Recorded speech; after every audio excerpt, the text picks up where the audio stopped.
Okay, so I'm Ron from RVA Sound Doctor. We have Jimmy Haslip and we have Keith Roscoe and some other folks from Roscoe that will be joining us a little bit later. Really excited here to get started with the masterclass with Jimmy. So we're gonna start with him. Jimmy's gonna talk a little bit.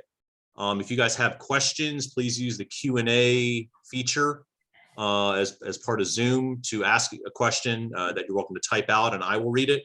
As another option, if you want to just raise your hand, there will be a portion later where you could basically, I will add you as a panelist temporarily, and you can ask your question kind of live to Jimmy with your video showing as well. So that's going to happen later. So you can either type your question out and I'll read it, or you're welcome to ask Jimmy the question live.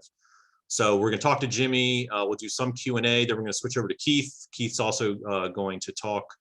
He's going to talk about Roscoe, and he'll also give us a factory tour, and there'll be an opportunity to ask Keith questions as well. And then we'll go back to Jimmy, and then Jimmy's going to try to answer all of the questions, if not as many of them as possible. All right. So with that being said, Jimmy, we're real excited to have you here. Yes. Thanks for having me. You can hear me? Yeah, can hear you great. Terrific. Well, let's see. I'm pretty sure that anyone that's on this computer cast, they know kind of what I've been doing and what I've done. Just a really quick overview. I started playing bass when I was 13, 1963. I guess became professional 1970, playing in clubs around New York, an area called Tri-States, New York, Connecticut, New Jersey. And then shortly after that, I got kind of the bug to see more of the country. So I ended up in San Francisco for a couple of years. I ended up in Denver, Colorado for a little while, and I ended up for about 2.5 years in New Orleans, which led me to meeting a drummer named Carmine Appice, who I'm still friends with. I just did some tracks for him. And he basically asked me to come out to California to do some recording, which I did. And that's how I ended up in Los Angeles. And basically never left. That was 1975. And so I've been here pretty much since 1975. And other than doing a ton of sessions and some road work with various artists like Roy Ayers and Flora Pureman Ayerto, Robin Ford, Harvey Mandel, Tommy Bolin. I joined a band, a bunch of guys, which was put together by Robin Ford, and that later became the Yellow Jackets, which I was a member of for 34 years, did 22 records, got 17 Grammy nominations and a couple of Grammys with them. And then since 2010, I've been playing with, I became an honorary member of a group called the Jeff Lorber Fusion. So I started producing with Jeff, and I've now produced 9 records for Jeff for the Fusion. And we've been nominated for 4 Grammys, and we won a Grammy as well together. And I've just been doing a plethora of things since COVID, mostly producing and doing a bunch of A&R work for a couple of record labels, boutique record labels. So that's been interesting and something that I feel comfortable with. And I've put out probably close to 35 records in the last 2.5 years during COVID, as a producer and also as an A&R guy. So here I am. And happy to answer questions. If anybody has any thoughts or ideas or questions for me, I'm happy to answer them. And maybe Jimmy, maybe I'll just start with some like high level questions. Sure. Maybe, yeah, can you maybe describe how, so like you obviously talked about, Yellow Jackets, Jeff Lorber, very, very prominent artists there, but yet you've worked on all of these, it sounds like a variety of projects since. Like how did you get, some of those gigs, some of those opportunities? How would you suggest just overall, being a bass player, any, kind of tips for folks, getting a gig in a band or, getting an opportunity? Well, that's a good question. There's really no schematic for anything like that. A lot of people ask me about things like that, and I don't have a direct bona fide answer for that, other than I've always enjoyed working with people. I had a great mom and dad who taught me some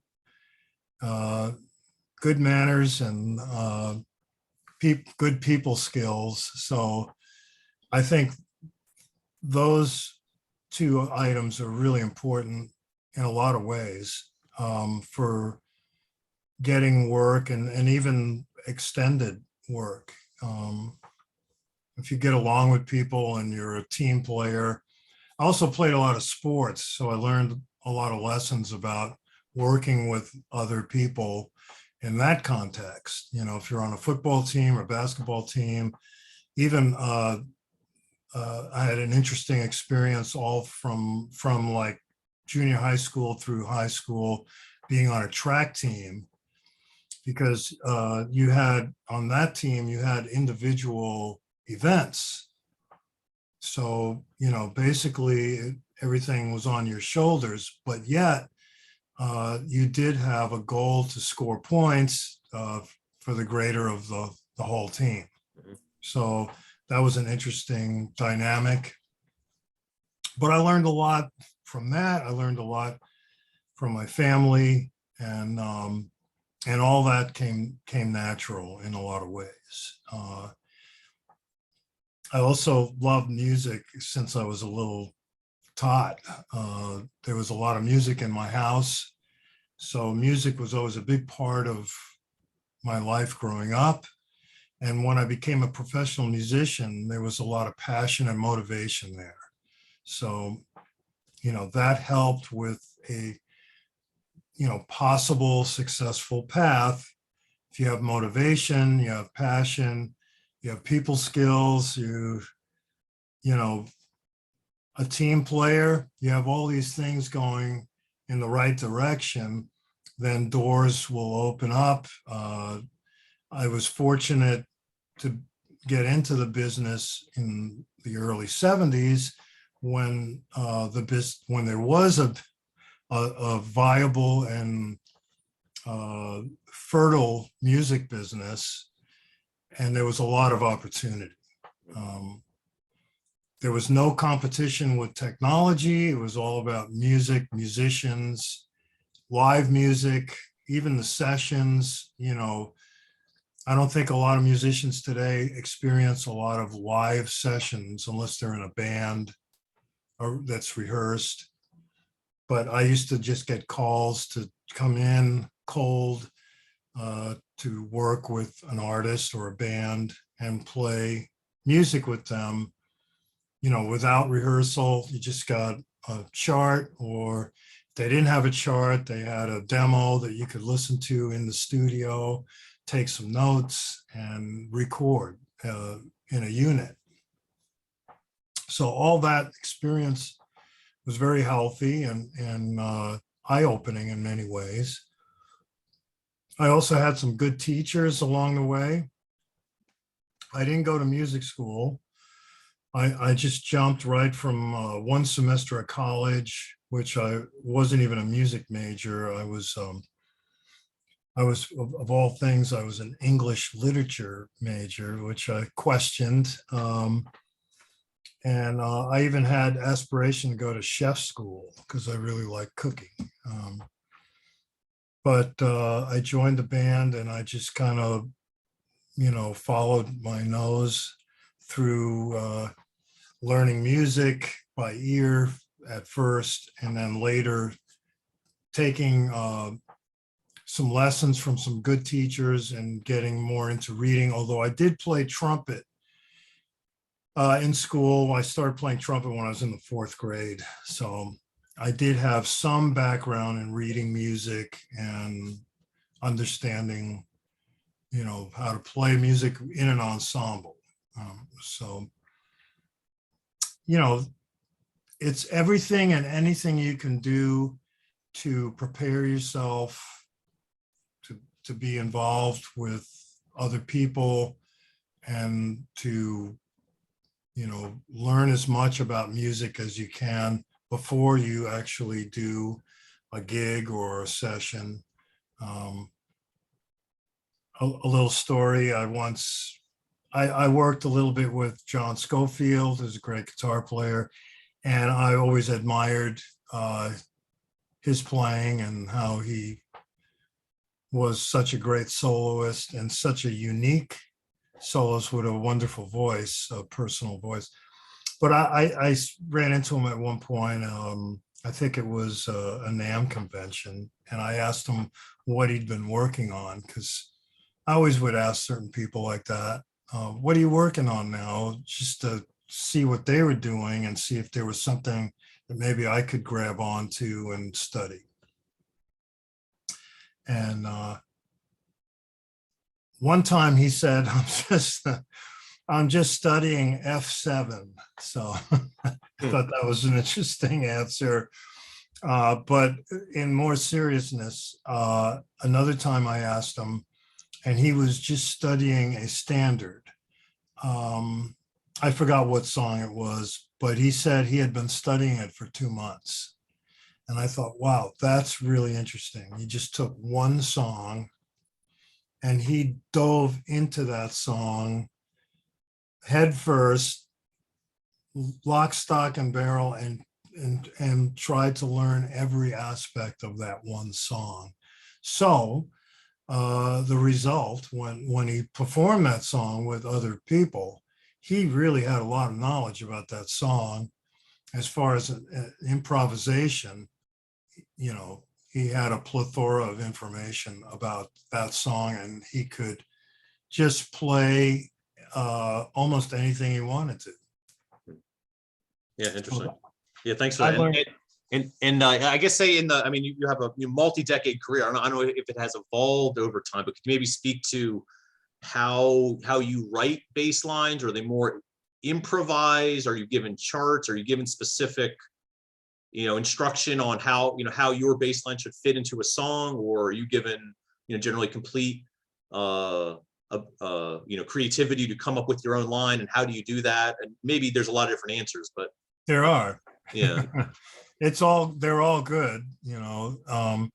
I've been in situations where things are just written out, so then you just play what's written on the paper.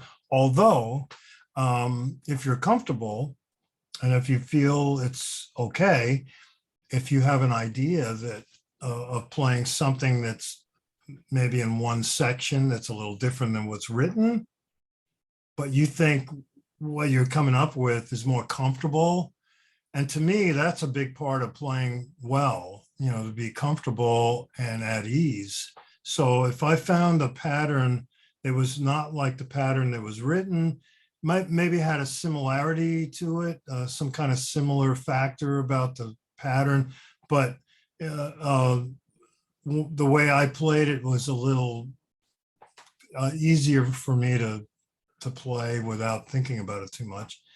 And if you're comfortable with the person you're dealing with, asking them, would you mind if I try something in this section that I feel might be cool? And if they say yes, then you try that. And then, of course, it's up to them whether they like what you're doing or not. They may say, I'm not sure about that. I'd rather you played what I wrote. And then you have to go back forget forget the suggestion and go back to what is actually written. But then there's circumstances where you like I would get a call for a session and there was no chart, there was no baseline, there was an idea of some bass notes or something that were in the demo, or sometimes there'd be a really simple scratch chart with just chord changes. No lines, just the actual chords, like C7 and then G13 or whatever it was. Then they're kind of, in that sense, leaving it up to you to come up with something that hopefully works and feels good and makes the tune happen.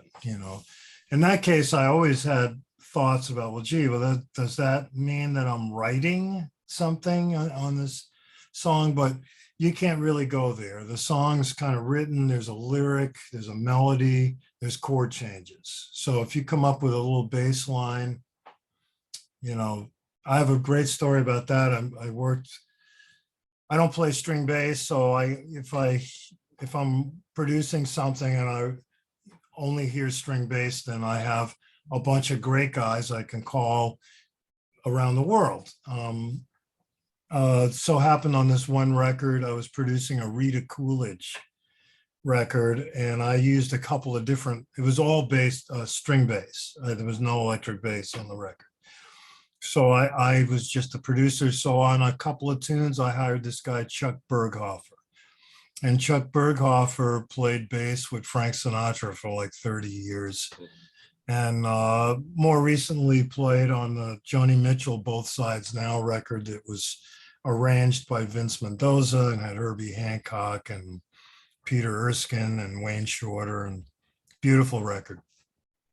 So on the session with Rita, I was just talking to him, and at one point I said, man, you were like doing sessions back in the day, when everybody was hiring. Well, there's my wife. When everybody's hiring,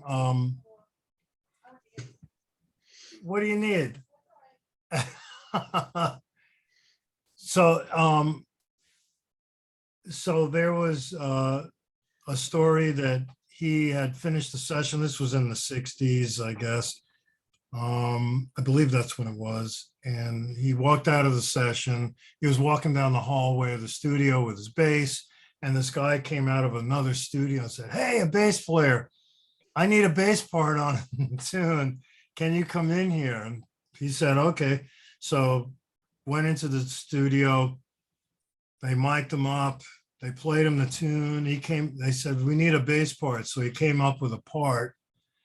And then they paid him his $100, whatever the scale session was.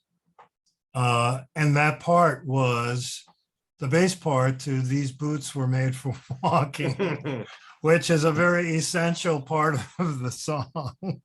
Yeah. So being at the right place at the right time. Yeah. 100%. Although he could kick himself that he didn't get writers on that, because that was such an important part of the tune. He might have actually gotten some kind of royalty later on, because he inquired about it, and it just seemed like that was the right thing to do. I mean, the guy came up with a extremely essential part of that song. Right. And then if anybody out there has never heard that song, they should listen to that, and you'll hear the bass part and what it is. So once you record a song, with the Yellow Jackets, Jeff Lorber, or something more recent, I guess, how tried and true do you try to stay to that when playing it live? Well, at first, yeah, I think at first that's the place to go to. But as time goes on, like if you're playing a song over 10 years, which we have in many occasions, things change. You change your way of hearing the song, and maybe you add more things to it. Maybe you change certain parts. And that's not just me, that's the other band members as well. So in case of the Yellow Jackets, Russ Ferrante might change some voicings. You know, Bob Mintzer or Mark Russo, who I was playing with saxophone at the time, might change certain things. And that goes for the drum chair as well, with either Ricky Lawson or William Kennedy or Marcus Baylor or Peter Erskine, who all played with the band.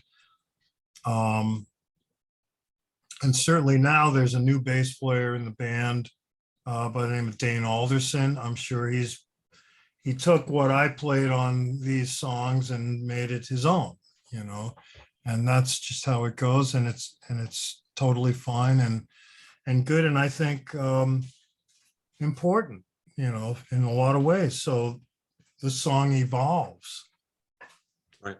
No, thanks for that. So yeah, what we'll do is we'll switch over the attendees. We have a handful of questions here already, so I'll just go down in order and ask them. So Friday has a question, which is, how important has sight reading been during your career? Well, at times very important, and other times not important at all. When I played on a bunch of tracks on Creatures of the Night for Kiss, there were no charts. Gene Simmons sat next to me and kind of dictated a few things, and then I went from there. But in the case of like a film score I did for a composer named Michel Colombier, everything was written out, and I had to read the charts. I also did I played on a score, let's see, How Stella Got Her Groove Back. You know that movie? Yeah. That's what Angela Bassett, right? She's the actress. Yeah, I played on a bunch of that, and that was all, you know, the music was written out. So reading in that sense, very helpful. I also did a lot of work with Donald Fagen. He would write out bass parts. And, you know, to be honest with the Yellow Jackets, you know, Russ Ferrante, Bob Mintzer especially, they would write out bass parts. Although being that it was a band, they allowed me to expound on the bass parts. But if I saw a necessity to, or a reason for that, other than that, I always like when other people write bass parts, because it's stuff that I probably wouldn't think of. So it's forcing me to play music that I probably wouldn't come up with off the top of my head. But what I could do is maybe, you know, manipulate what they've written and do little things to it that maybe could make it more interesting or feel better, you know. It's a process. So, but reading can help. So I don't, you know, I know a lot of great musicians that don't read at all. So it doesn't, in that sense, it doesn't matter if you have some kind of mechanism or process of memorization. I've been fortunate too. I have a form of photographic kind of a memory type of thing where I can look at something and pretty quickly memorize what's there. So I'm not constantly just glued to the paper. But if you don't have those skills, then you have to rely on actual sight reading. And so, you know, unfortunately for me, I don't sight read every day, and that's something that should happen every day, at least for an hour or a half hour, just to keep things, you know, motivated and on top of, you know, things, to have things at your fingertips, so to speak.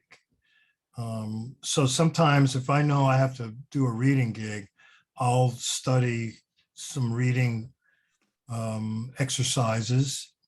There's a couple of drum books I actually work out of, which I find are very helpful, because for me personally, the hardest thing is rhythmic